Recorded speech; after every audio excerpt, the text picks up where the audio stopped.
그리스도를 본받아 사십시오. 오늘 우리는 다시 새해를 맞이하고 또 다시 살 수 있는 은혜의 날을 얻었습니다.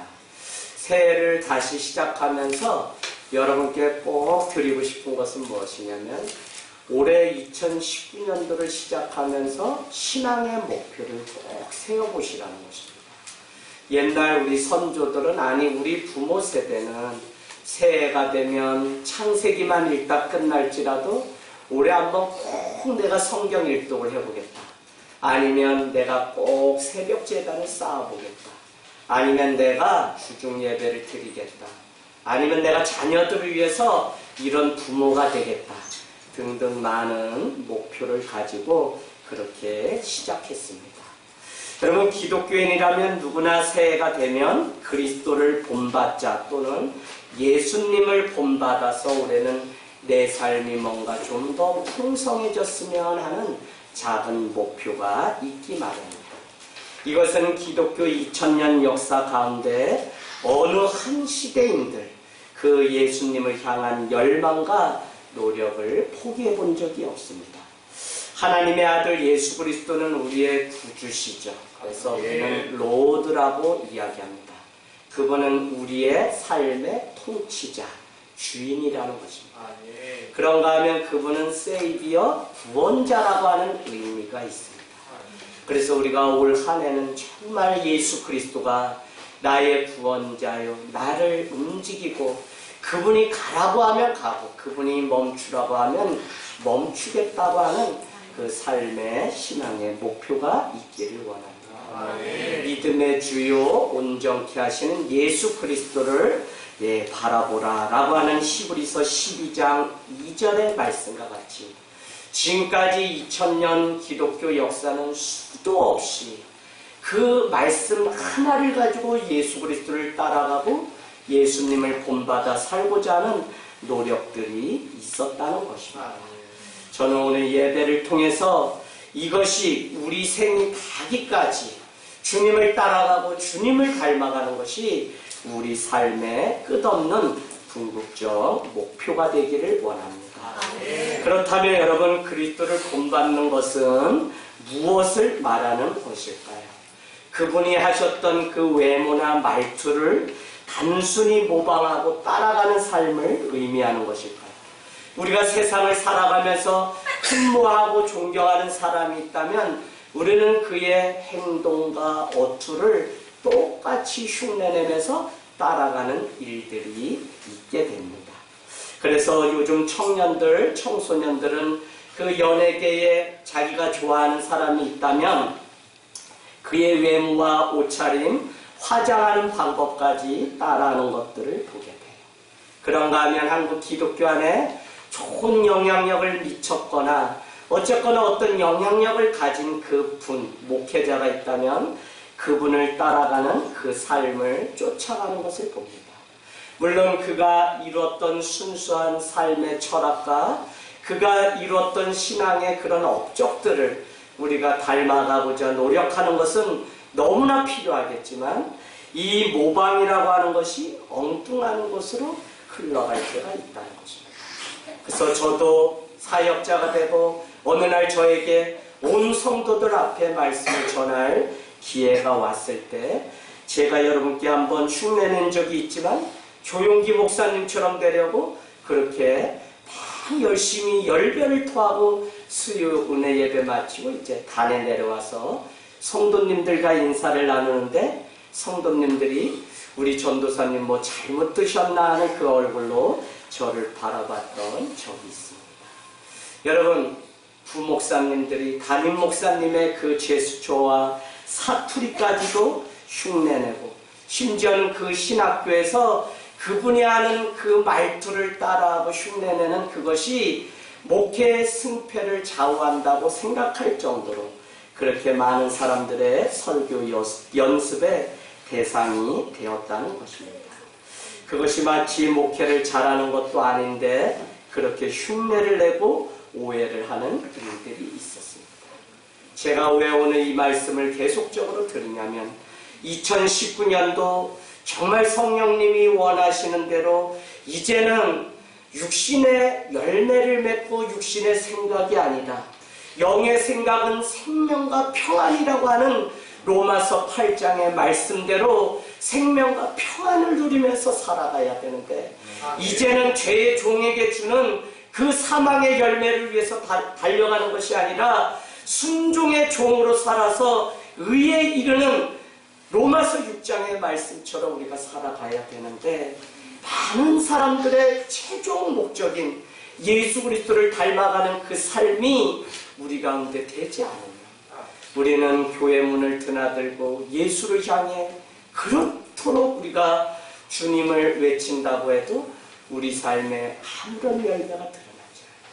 그래서 갈라디아서 5장은 육체의 일은 현저함이라고 이야기하면서 분쟁과 다툼과 음행과 호색과라고 하는 열매들을 쭉 이야기합니다.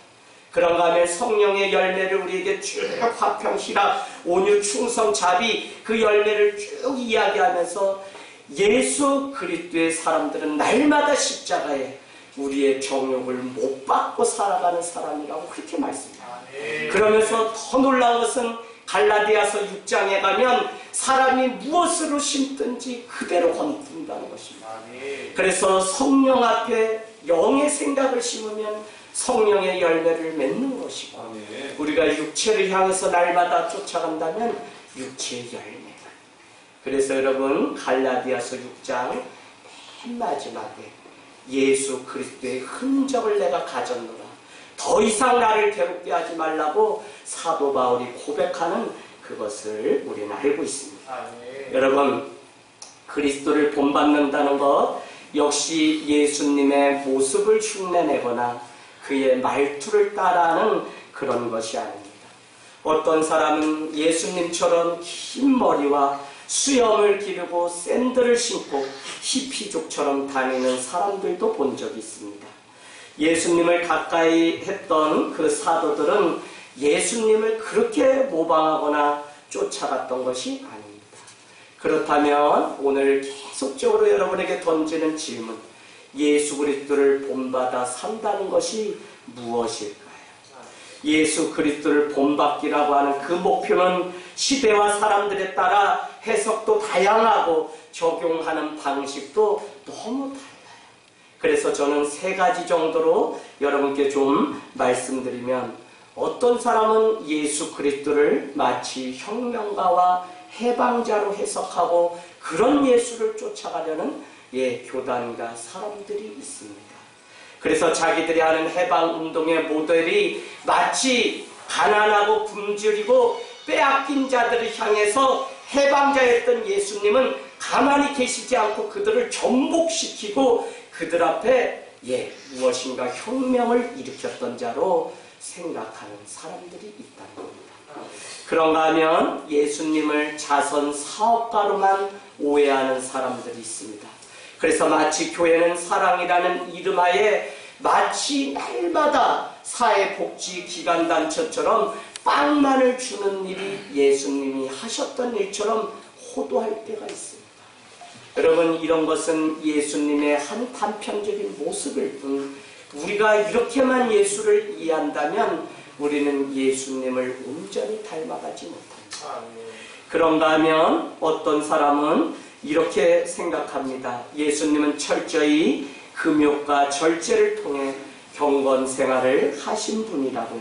그래서 타락한 이 세상과 이렇게 짝하지 아니하고 수도원에 들어가서 수도승으로 살아가는 사람들의 모습을 보면 예수님은 일평생 금욕과 절제의 삶을 살아갔다는 거예요. 그래서 우리는 수도사들이 뼈쪽 그 돌바 위에서 가부 자세를 취하고 무릎에 꿇은 그 다리에 피가 흐르는데도 예수님이 당하신 고행이 마치 이와 같다고 하며 불교가 말하는 고행과 같은 길을 걷는 사람들도 있습니다. 여러분, 우리가 이와 같은 예수를 쫓아가야 되는 걸까요? 우리가 예수를 닮아가는 것이 혁명가요, 자선사업가요, 아니 오늘 수도승과 같은 삶을 살았던 그 예수를 쫓아가라고 우리에게 요구하고 있는 것일까요? 15세기 교회가 낳은 유명한 수도사 토마스 아캄페스는 평생을 수도 안에 살면서 학문에 힘을 쓰고 기도를 하며 일평생 수도사로 살았습니다. 그는 The Imitation of Christ라고 하는 우리가 가장 많이 읽는 그리스도를 본받아라고 하는 작은 책자를 기록해 놓았습니다. 많은 크리스찬들이 성경 다음에 가장 많이 읽은 책을 꼽으라면 바로 토마스 아캄페스의 그리스도를 본받아라고 하는 그 책을 읽었습니다. 여러분도 오늘 아니면 내일이고 한번 서점에 가셔서 이 책을 꼭 사서 그리스도를 본받는 삶이 무엇인지 한번 여러분 꼭 찾아서 읽게 되기를 원합니다. 참된 그리스도인이라면 누구나 그리스도의 삶을 본받아야 하고 그리스도를 본받아 사는 삶은 예수 그리스도의 겸손과 온유와 절제의 삶 앞에 타인을 향한 날마다 복종과 그 사랑을 개발하고 지켜가는 삶이 되어야 된다고 하는 한 구절이 있습니다. 여러분, 우리가 오늘 토마스 아캄페스처럼 수도원에 들어가서 세상과 단절하고 살면서 금욕적인 그 삶으로, 그래서 세상 유혹으로부터 멀리 벗어나 깨끗한 삶을 살아가는 것이 그리스도를 본받아 살아가는 삶입니다. 어떨 때는 차라리 그랬으면 좋겠다는 생각도 들 때가 있습니다. 차라리 눈에 안 보이고 귀로 듣지 않으면 정말 세상 만사가 편할 것 같은 때도 있습니다. 때로는 사람들과 맞닥뜨려서 그 아픔 속에서 다투고 시기하지 않고 정말 그냥 하나님과 함께 합일돼서 그분만을 따라가고 싶은 그 열망, 합일사상, 롤라라고 하는 수도사가 외쳤던 그 하나됨의 삶을 살아가고 싶을 때도 있습니다. 그러나 중요한 것은 그렇지 않다는 것입니다. 심지어는 변화산에서 예수님의 변화된 모습을 보고 그 은혜를 간직하고자 변화산에서 떠나기를 싫어하는 새 제자는 그곳에 초막을 짓고 살기를 소망합니다. 그러나 예수님은 제자들에게 자, 일어나 세상으로 내려가자라고 하니 세상에 내려오니 그곳에 귀신 들린 아이를 데리고 아버지가 그 귀신과 싸우는, 주님의 제자들이 그를 고치려고 하는데 아무 능력도 나타나지 않는 일들이 있게 됩니다. 저는 여러분이 날마다 겪는 고민과 갈등이 바로 이런 것인 것 같아요. 내가 주님의 은혜로만 살고 주님의 은혜로만 내가 만족하며 살고 싶은데 세상 살아가는 그곳에는 내가 이 오늘 예배를 마치고 나아가서 사람들을 만나게 되면 그곳에는 다퉈야 되는 것, 시기와 질투, 또 이 믿음 때문에 때로는 눈물을 흘려야 되는 많은 일들이 있다는 생각을 해보게 됩니다. 어느 날 사회생활을 하다가 28에 신학교를 편입해서 갔더니 그 신학교 정문에 한 형제가 날마다 성경을 꽂고 손을 들고 기도를 하는 겁니다. 그래서 사람들은 말하기를 저는 유별난 신앙이고 이상하다고 그렇게 이야기합니다. 제가 그 앞을 빨빨대고 막 돌아다니고 일주일에 이틀은 그래도 신학교 왔으니 학내 복음전도 이 훈련을 지금부터 하지 않으면 안 되겠다고 해서 날마다 전도를 하냐고. 그래서 수업 제외하고는 도서관에 앉는 시간 제외하고는 그냥 열심히 전도하는 일을 일반과 학생들을 상대로 하게 되었습니다. 어느 날 저에게 오주환 전도사 형제가 저에게 오 작은 마틴 루터 선생이여 그대는 어디를 가시는가 라면서 저에게 물었습니다. 그냥 종교개혁에 대해서 공부를 하니까 마틴 루터가 좋았는지 저에게 그렇게 좋은 별칭을 붙여주었습니다. 그래서 그날부터 그와 친구가 되어서 함께 하는데 주변에 있는 사람들은 그를 자꾸 뭐라고 수근수근거리기 시작합니다. 그러던 어느 날 시험 기간인데 기숙사에 제가 들어가서 씻고 나와서 다시 공부하려고 들어갔어요. 기숙사에 갔더니 어디선가 막 소리가 이상한 소리가 들려요. 그래서 제가 이 소리가 어딘가 궁금해하다가 샤워를 하러 이 샤워장에 가게 됐습니다. 그랬더니 계속 위에서 부스에서 물은 떨어지는데 그 아래에 무릎을 꿇고 하나님 앞에 기도하는 한 형제가 있는데 그는 주님 앞에 다 발버벗은 오주환 전도사님이었습니다. 그런데 그는 기도를 하는 줄 알았더니 계속적으로 트름을 하는 거예요. 그래서 제가 왜 형제 뭐 하시냐고 그랬더니 주님처럼 살고 싶다고 저한테 막 엉엉 울면서 키도 큰 형제가 그렇게 고백하는 거예요. 그러면 주님처럼 살면 되지 지금 뭐 하는 겁니까? 라고 했더니 그가 막 트름을 합니다. 나중에 한 사실인데 그는 주님처럼 그리스도를 본받기 위해 살고 싶은 열망이 너무 큰 나머지 이단에 빠져서 트름을 하게 되면 나 안에 있는 원죄까지도 다 나온다고 하는 잘못된 교리를 믿게 되면서 그와 같은 소문들이 여러분 21세기 하나님의 영이 우리가 분별하지 못하면 신학교 안에도 이와 같이 무너지는 사람들이 얼마나 많은지 모릅니다. 세상을 등지고 사는 수도사처럼 살면 욕심도 없이 포기하는 훈련을 하면서 아무래도 복잡한 세상 속에 살고 있는 사람들보다 죄에 덜 오염될 것 같지만 주님은 그렇게 사는 것이 우리가 그리스도를 본받아 사는 것이라고 말씀하고 있지 않다는 것입니다. 밤마다 산에 올라가서 산기도를 합니다. 그 나사렛 대학교 앞에 유일하게 큰 절간이 하나 있습니다. 그곳에 가서 작은 예수회라고 하는 그때부터 저는 작은이라는 단어에 꽂혀서 뭐든지 그렇게 작았던 것 같아요. 그래서 또 회장까지 됐으니 어떻게 해요? 밤마다 우리 전도사님들 모여서 기도하는데 우리가 기도로 이렇게 정했던 산은 어디냐면 절간이 보이는 그 작은 산입니다. 밤마다 그곳에 가서 손을 들어서 저 스님이 예수를 믿게 도와주십시오. 얼마나 밤마다 기도했는지 몰라요. 그러다 어느 날 그 절간 앞을 지나가는데 한 사람이 빗자루질을 열심히 하는데 승복을 입고 있어요. 그래서 그냥 세상에 나와 있는 절간이니까 그냥 땡초겠지 하고 제가 그냥 가서 예수 믿으세요 하고 얼마나 활짝 이렇게 인사를 했는지 이분이 못 들은 척 그냥 열심히 빗자루.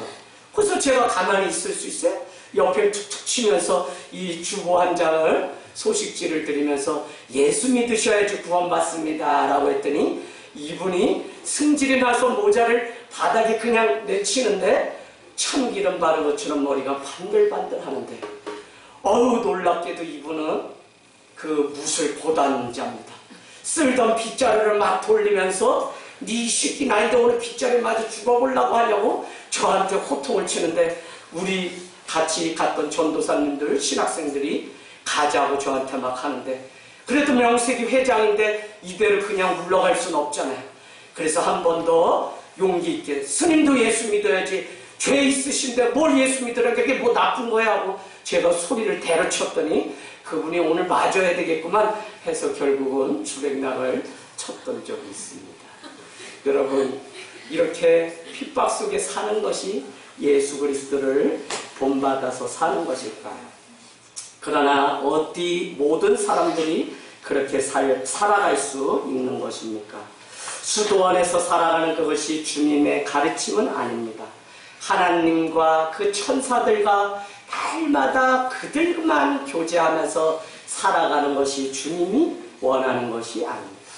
때로는 한적한 곳에 나가서 우리가 주님과 하나 되길 원하시지만 사실은 우리가 살아가야 되는 것은 복잡하고도 죄로 가득 찬 그 세상 가운데 가서 빛과 소금의 역할을 감당하며 보냄받은 선교사로서 생활 선교사로서 살아가는 그 일들을 감당해야 된다는 것입니다. 다시 본질적인 질문으로 돌아오면 그리스도를 본받는 것이 무엇입니까? 그분의 외모나 행동, 그분의 가르침, 그분의 삶의 일부분만을 쫓아가는 것이 아닐지인데 우리가 그분을 우리 삶의 영원한 스승이요 더욱이 죄 가운데서 모든 것을 끊어주시고 구원해 주실 유일한 메시아로 우리가 여긴다면 우리는 그분을 따라 사는 삶을 내 삶의 남은 생애 동안 조금이라도 노력하면서 살아가야 되지 않을까요? 사랑하는 여러분, 그리스도를 본받으라, 하나님을 본받으라 라고 하는 말씀 여러분 한번 적어놔 보시겠어요? 에베소서 5장 1절 너희는 하나님을 본받으라. 그런가 하면 그리스도를 본받으라고 하는 말씀 구절이 로마서 8장 29절에 있습니다. 로마서 8장 29절. 그런가 하면 로마서 11장 1절에도 예수 그리스도를 본받으라고 이야기합니다. 빌립보서 3장 10절에도 가면 우리는 예수 그리스도를 본받으라는 말씀이 있습니다. 여러분, 한술 더 떠서 사도 바울은 고린도 전서 11장 1절에 가면 내가 그리스도를 본받은 것 같이 여러분은 나를 본받으십시오라고 우리에게 명령하시는 말씀이 있습니다. 오늘 우리가 읽은 데살로니가 전서 1장 6절 또 너희는 많은 환난 가운데서 성령의 기쁨으로 말씀을 받아 우리와 주를 본받는 자가 되었습니다. 여러분, 본받으라고 하는 이 말씀이 성경에 유독 많이 나온다는 것입니다. 그것은 그때나 지금이나 우리의 신앙의 목표는 그냥 말씀을 믿는 단순한 것이 아니라 예수 그리스도께서 살아가셨던 그 삶이 내 것이 되도록 우리는 본받는 삶을 살아갈 때 주님이 우리에게 작은 제자, 작은 예수로 우리를 명령해서 불러주셨던 것처럼 우리는 그의 삶을 닮아가야 된다고 하는 놀라운 힌트를 얻게 됩니다. 그들이 어떤 점에서 어떻게 본받았기에 오늘 바울은 그들을 칭찬하면서 하나님께 감사를 드렸을까요? 넓게는 데살로니가 전체 그 저녁에 이들의 삶이 무엇인가 달랐을 것이며 좁게는 오늘 말씀 3절을 한번 보겠습니다. 우리가 너희 모두로 말미암아 너희는 뭐죠? 너희는 여러분 항상 복수예요. 복수로 돼 있어요. 이 사도 바울이 쓴 모든 서신서에 너희는 너희들이라고 하지 않았음에도 불구하고 복수입니다. 그러면 누구를 이야기하는 거예요? 교회를 이야기해요. 공동체. 우리가 데살로니가 교회에 모두로 말미암아 항상 하나님께 감사하며 기도할 때 데살로니가 교회를 기억함은 너희의 믿음의 역사와 사랑의 수고와 우리 주 예수 그리스도에 대한 소망의 인내를 우리 하나님 아버지 앞에서 끊임없이 기억함이라고 기록됩니다. 그 뭐죠? 오늘 믿음의 역사, 사랑의 수고, 우리 주 예수 그리스도에 대한 소망의 인내, 그것으로 인해서 나는 여러분을 칭찬하고 감사한다고 말하고 그와 같은 3절의 삶은 무엇이냐면 우리와 주를 본받아 살아가는 데살로니가 교회의 그 삶의 모습이 이와 같이 드러났다는 것입니다. 그래서 여러분 더 놀라운 것은 8절 말씀에 뭐라고 얘기하죠? 마게도냐 아가야뿐만 아니라 우리에게도 그 좋은 너희의 믿음의 소문이 들려왔다는 거예요. 데살로니가 교회는 우리가 잘 아는 것처럼 고린도 교회, 빌립보 교회, 로마의 분봉왕이었던 황제 가이사라 헤롯과 같은 분봉왕이 다스릴 정도로 대도시입니다. 상업도시예요. 그랬던 그곳 유일하게 하나님의 데살로니가 교회만 사도 바울의 칭찬을 받았던 유일한 교회입니다. 그것은 좋은 여건과 무역의 발달로 인해서 음행이 호색이 난무하던 그곳에 예수 그리스도를 믿는 데살로니가 교회는 모든 것을 끊고 그들의 믿음이 얼마나 대단했는지 지역마다 소문났을 뿐만 아니라 오늘 사도 바울에게까지 그 소문이 들려왔다는 것입니다. 여러분, 새해를 맞이해서 오늘 이와 같은 말씀을 여러분에게 나누는 것은 하늘 땅 교회를 통해서 이웃의 많은 교회들이 본이 되기를 원하고 또 우리 개인들의 삶이지만 교회 전체가 그리스도를 날마다 가까이 하여서 그분을 닮아가는 일이 오산시에 소문나면 얼마나 좋다는 도전을 여러분께 드립니다. 사랑하는 여러분, 주님께서 오실 날이 점점 다가오고 있습니다. 세상은 갈수록 험악하죠. 요란합니다. 죄의 파도는 더 높아져 갑니다. 그래서 로마서는 우리에게 12장 2절에 너희는 이 세대를 본받지 말고 오직 마음을 새롭게 함으로 변화를 받아서 하나님의 선하시고 기뻐하시고 온전하신 뜻이 무엇인지 분별하도록 하라라고 우리에게 말씀하고 있습니다. 여러분, 우리가 닮아야 되는 것은 이 세상이 아닙니다. 세상이 뿐만 아니라 세상의 방식이 아니라고요. 우리가 예수를 믿고 회심이라고 하는 컨버전이라고 하는 단어를 우리 쓰는데, 컨버전이라고 하는 이 단어는, 회심이라고 하는 단어는 단순히 믿음의 대상을 부처해서 예수로 바꾼 그것을 의미하는 것이 아닙니다. 내가 절간을 드나들다가 어느 날 내가 교회를 다니는 그런 단순한 것이 아니에요. 바로 우리가 회심하여 변화를 얻어 새 사람이 되었다는 것은 세상의 방식과 세상의 문화와 세상의 가치를 배척하고 이제는 예수 그리스도의 삶과 예수 그리스도의 그 부활, 예수 그리스도의 그 생명, 그 죽음을 쫓아서, 그러니까 삶의 방식이나 태도가 완전히 바뀔 때 그를 향해 그리스도인이라고, 크리스찬이라고 이야기하는데, 크리스찬은 크라이스트 아이 나싱의 줄임말입니다. 그리스도 안에서는 나는 아무것도 아니라고 고백했던 사람들이 바로 크리스찬이라고 하는 의미가 내포되어 있다는 것입니다. 그들을 향해서 그리스도인이라고 안디옥 지역에 흩어져서 믿음을 지키던 자들에게 붙여준 이름이 너희는 그리스도의 사람이다. 그래서 여러분, 우리가 로마서를 읽어보면 뭐라고 이야기하죠? 여러분이 예수 그리스도가 그 안에 영이 있지 않으면 더 이상 여러분은 그리스도의 제자가 아닙니다 라고 이야기합니다. 그런가 하면 갈라디아서 1장 10절은 하나님을 기쁘게 하랴 사람을 기쁘게 하랴. 여러분이 사람을 기쁘게 한다면 더 이상 그리스도의 종이, 그리스도의 제자, 그리스도인이 아닙니다 라고 말씀합니다. 이것은 다른 것이 아니라 우리가 예수 그리스도를 믿는다는 것은 삶의 가치와 방식과 모든 것들이 예수께로 변화돼야만 내가 예수 그리스도의 사람이라는 것입니다.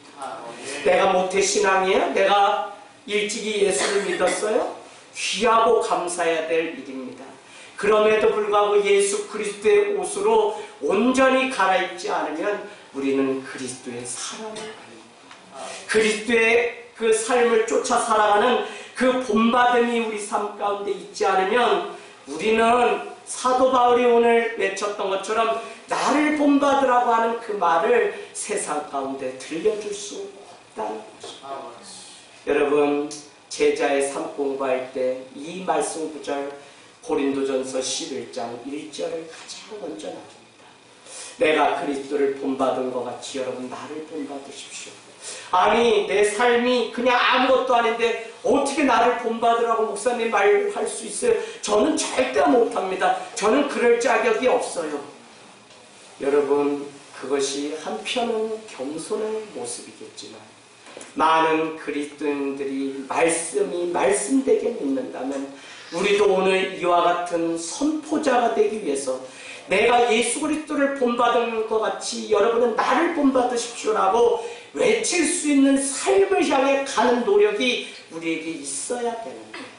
이 세대는 우리가 하나님이냐, 우리가 신이냐, 우리가 매일 교회에서 교회밥만 먹고 살란 얘기냐 하면서 많은 핑계와 구실을 대서 이 말씀은 내가 다 믿어도 이 말씀은 내가 외칠 수 없다고 하면서 포기해버린 말씀이 너무 많은 시대에 살아가고 있습니다. 아니에요, 여러분. 이 말씀을 우리가 내 말씀으로 여겨서 여러분, 내가 부족하고 연약하지만 내가 예수 그리스도를 본받으려고 하는 그 몸부림을 보시고 여러분도 부족한 나 앞에 계신 예수 그리스도를 본받아 가십시오라고 하는 이 참 의미를 깨닫고 우리는 내가 아니라 내가 쫓아가는 예수 그리스도를 본받으라고 날마다 외치는 교회와 성도가 되어야 할 줄로 믿습니다. 아멘. 우리가 잃어버린 복음의 신앙의 유산은 바로 이것입니다.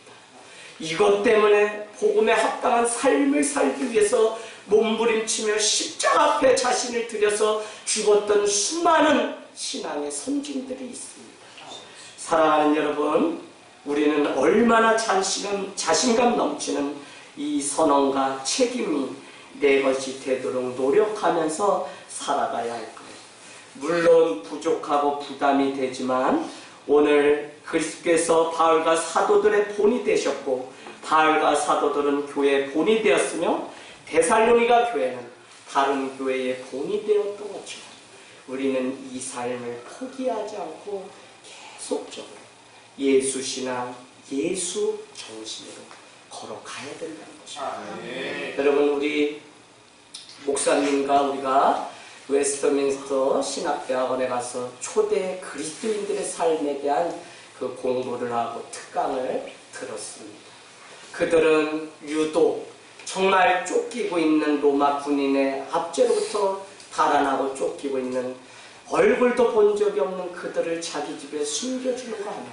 먹을 것을 주고 손을 잡아주고 거룩한 입 맞추고 날마다 그들을 환대하려고 하는 그 무엇인가 다른 삶 때문에 핍박 속에 어디에 교회가 있다고 말할 수 없음에도 불구하고 그들은 옆집에 사는 개똥이의 삶이 무언가 다르기 때문에 무엇을 믿나봐요? 라고 물었을 때 예, 제가 그리스도의 도를 쫓아가는 사람입니다 라고 하면 저도 그 삶을 살고 싶습니다 라고 고백했던 사람들이 기하급수적으로 312년에 콘스탄스 대제가 기독교를 공인하고 100년이 지났을 때 믿는 자의 숫자가 10배 이상 이렇게 늘어난 것을 보면 정말 그들이 마음껏 나가서 무슨 복음을 전했던 것도 아닌데 그들의 삶이 무엇인가 세상으로부터 본이 되었기 때문에 그와 같은 삶의 자리에 나오는 것을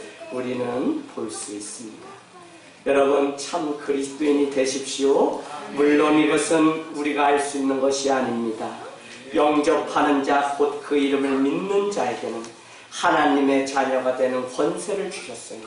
이는 혈통으로나 육으로 된 것이 아니라 사람의 뜻으로 난 것이 아니라 오직 하나님께로부터 난 자들이다 라고 말씀합니다. 제가 왜 이 말씀드리냐면 우리가 예수 그리스도를 본받고 나를 본받아 사십시오 라고 말할 때 우리는 나는 아무 능력이 없어서 그럴 수 없다고 겸손의 자리로 가지 마시고 우리가 하나님께로부터 난 자요 하나님을 믿는 그 사람이 바로 예수 그리스도의 자녀라고 하는 그 사실을 깨닫고 성령 가운데 다시 거듭나는 은혜가 있기를 원합니다. 요한일서 5장 1절은 예수께서 그리스도이심을 믿는 자마다 하나님께로부터 난 자다라고 말씀해요. 여러분, 난 자가 누구죠? 그리스도인이라는 게 그리스도의 제자인데 그 하나님의 백성인데 그는 우리 스스로 선행과 노력을 통해서 우리가 세련된 삶을 살고 저보다 더 도덕적인 삶을 사는 그런 차원이 아니라 완전히 예수 그리스도의 옷을 입고 거듭나는 삶을 살아갈 때 우리는 하나님께로부터 난 자예요. 그는 예수 그리스도를 본받아 날마다 주를 향하여 걸어갈 수 있다는 것입니다. 요한일서 5장 4절 5절 하나님께로부터 난 자마다 세상을 이기느니라. 세상을 이기면 이것이니 우리의 믿음이니라. 예수께서 하나님의 아들이심을 믿는 자가 아니면 세상을 이기는 자가 누구뇨? 라고 그렇게 5절은 말씀합니다. 그럼 무슨 이야기냐면 세상을 이길 수 있는 유일한 방법은 우리의 믿음인데 더 한 수 떠서 무엇이라고 이야기하면 세상을 이길 수 있는 자가 누구냐? 믿는 자가 아니냐라고 그렇게 반어법으로 우리에게 다시 묻고 있습니다. 그 믿음은 다른 것이 아니라 우리가 하나님께로부터 아니 내 자신이 하나님께로부터 나은 자라고 하는 그 이 떨리는 이것이 우리 안에 확신이 되고, 그래서 내가 성령님과 날마다 동행하는 자라고 하는 이 확신이 믿어질 때 우리는 어디에 있든지 예수 그리스도를 향해서 우리의 마음과 생각을 드리며 걸어갈 수 있다는 것입니다. 여러분, 무릇 지킬 만한 것보다 내 마음을 지키십시오. 생명이 예선합니다.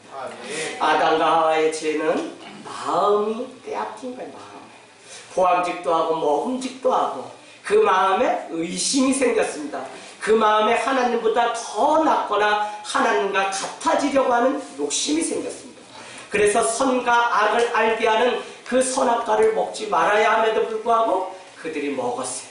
그래서 야고보서 4장은 우리에게 뭐라고 얘기하냐? 내 형제를 비방하지 말라고 말씀합니다. 왜요? 내 형제를 사랑하라고 주님이 말씀하셨을 뿐, 그는 율법으로 사랑하라고 말씀하신 입법자요 재판자가 하나님이신데, 너희는 왜 형제를 향하여 재판자의 삶을 살며 그를 비판하고 힐난하냐고 책망하는 그 야고보서 4장의 말씀이 있습니다. 너희가 왜 싸우냐? 왜 싸운다고 말씀하죠? 다른 거 아닌 우리의 정욕, 욕심 때문에 싸운다. 사랑하는 여러분, 듣기는 속히 하고 말하기는 더디하라고 하는 이 야고보서 1장의 말씀이 우리의 삶 가운데 이루어지기를 원합니다. 세상이 그러니 어쩔 수 없다 하면서 내가 잘못 살아가는 책임을 세상 탓으로 돌리는 허약한 그리스도, 그들이 모인 곳을 교회라고 주님은 부르지 않았습니다. 그럼에도 불구하고 오늘날 많은 교회가 얼마나 허약한 그리스도를, 오히려 세상의 빛과 소금으로 나를 본받으라고 말해야 되는 우리의 사명이 있음에도 불구하고 세상에 나가서 세상이 말하는 그 즐거움과 기쁨에 빠져서 세상의 방식대로 살아가는 현대인들의 삶입니다. 저는 오늘 여러분을 감사하고 또 칭찬을 드리려 합니다. 여러분이 그 고통과 괴로움과 아픔 속에서도 주님만이 내 삶의 생명의 전부이심을 고백하며 예배하고 밤에 나와 기도하고 주님 앞에 죽겠다고 하는, 마치 누가복음 2장에 나오는 시몬과 안나같이 하나님이 예수 그리스도를 내게 보여주시지 않으면 내가 이 전에서 떠날 수 없다고 하는 그 마음으로 하나님 앞에 나아가는 성도가 있으면 감사합니다. 주중에 제가 소풍을 갔어요. 우리 집사님 직장에. 집사님이 뭔 이야기를 하시다 제 마음 한 주 늘 가슴에 뜨는 게 뭐냐면 이렇게 말씀하시는 거예요. 목사님, 전 주일을 엄청 기다려요. 목사님, 성도가 말씀을 얼마나 사모하는데 근데 그렇지, 성도는 말씀 엄청 사모하면서, 그러고 보니까 오늘 한 사람이 오시던 두 사람이 오시던 얼마나 목사로서 그 책무와 내 마음 가운데 준비나 이 다짐이 다시 되는지, 그러면서 이 말씀이 오늘 이렇게 바뀌어버린 겁니다. 제목이 원래 뭐였는지 아세요? 손잡아주는 자가 이기는 자입니다. 이렇게 고향에 가서 사랑하는 부모 형제 손잡아주세요, 이 메시지 전했다가 집사님이 탁 하는데 마음에 뜨거움이 생겨서 오늘 와서 말씀 다시 주는 그리스도를 본받아 살자. 아멘. 여러분, 정말 그 삶이 얼마나 축복인지 몰라요. 누가 우리를 주님의 제자, 하나님의 백성이라고, 세상 저 많은 사람들이 그것을 몰라서 그러는 게 아니에요, 여러분. 믿어지지 않기 때문에 그렇다니까요. 그러니 그 놀라운 사실을 아는 우리가 이왕 믿었다면 이제는 예수 그리스도를 따라 살아가고 그분을 닮아가는 그것이 우리 삶의 전부라고 고백하는 아름다운 은혜가 있기를 주님의 이름으로 축복합니다. 아멘.